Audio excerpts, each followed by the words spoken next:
Dobar dan i dobrodošli na kanal i u moju kuhinju.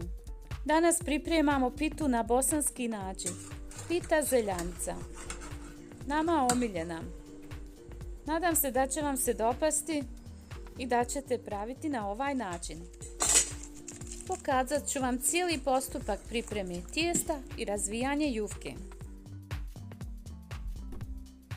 Za pripremu tijesta potrebno je 800 g brašna, 1 kašika soli, 450 ml mlake vode. Zamjesite tijesto.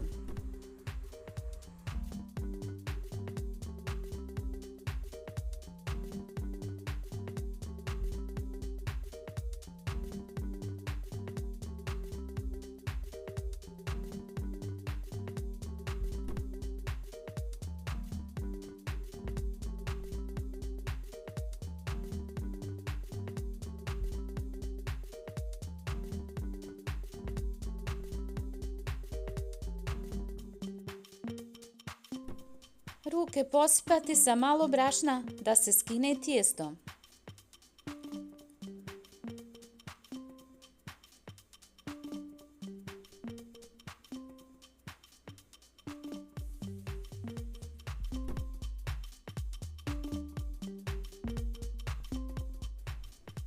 Nakon što smo dobili tijesto koje se odvojilo od posude i ne lijepi se za ruke, dodati 2 kašike ulja i ponovo tijesto okrenuti na ulju.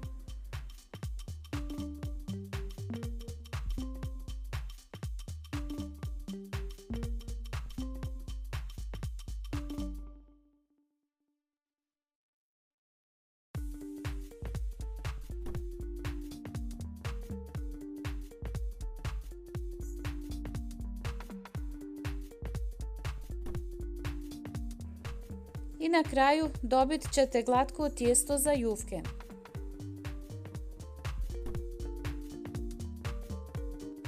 Pripremljeno tijesto prekriti čistom krpom i ostaviti najmanje 30 minuta na sobnoj temperaturi. Nakon toga oblikovati jufke za razvijanje pite. Tijesto prebaciti na površinu za rad.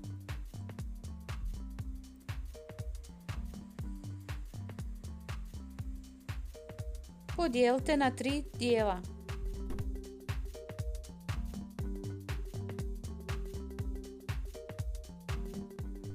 Dlanom oblikovati jufke. Pratite pokrete.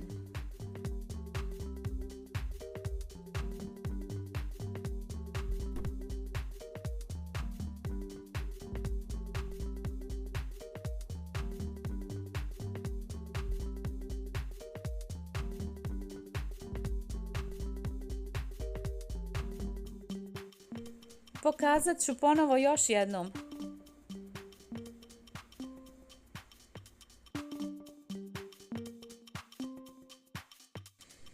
Kod nas se u Bosni ovo kaže namladiti jufku. Sad možete komentarisati kako vam se recept dopada, kako vi oblikujete tijesto i namladite jufku.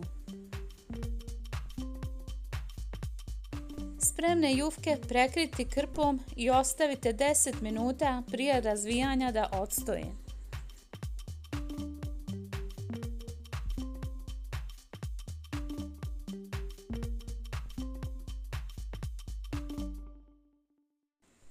Pripremila sam fil za zeljanicu, 800 g špinata, 2 jaja, 250 g sira za pitu, 2 kašike pavlake i 1 kašičica soli.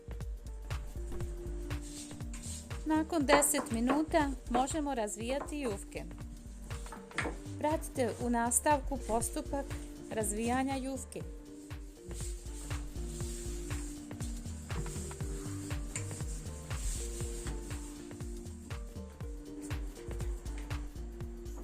Jufku razvijam na mušemi, mada možete i na čaršafu. Kako vam je lakše ili kako ste naučili.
Kada sam jufku razvila, sad ću je poprskati sa malo ulja preko cijele jufke.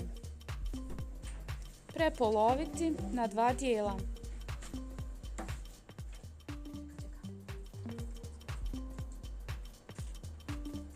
Rasporediti smjesu sa špinatom. Na isti način možete koristiti i sa mljevenim mesom, oblikovati burek. Pripremiti fil sa mesom.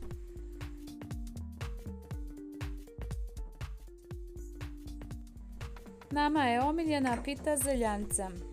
Zato je tokom sezone, kad imamo špinat, često pravimo.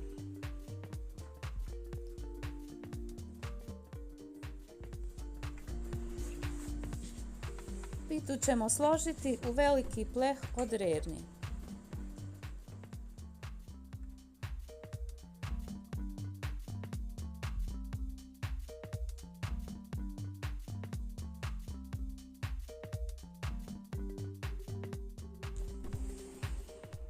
I na kraju pitu poprskati sa malo ulja. I spremna je za pečenje. Pitu smo pekli na 220 stepeni 40 minuta da dobije lijepu zlatnu boju. Preko pite staviti pavlaku ili vrhnje da malo omekša. Pita je hrskava baš onako kako volimo. Nadam se da će vam se dopasti i da ćete mi pisati utiske kako izgledam. A do sljedećeg videa želim vam sve najbolje i šaljem puno pozdrava. Ostanite i dalje s nama i pratite kanal Moj kutak.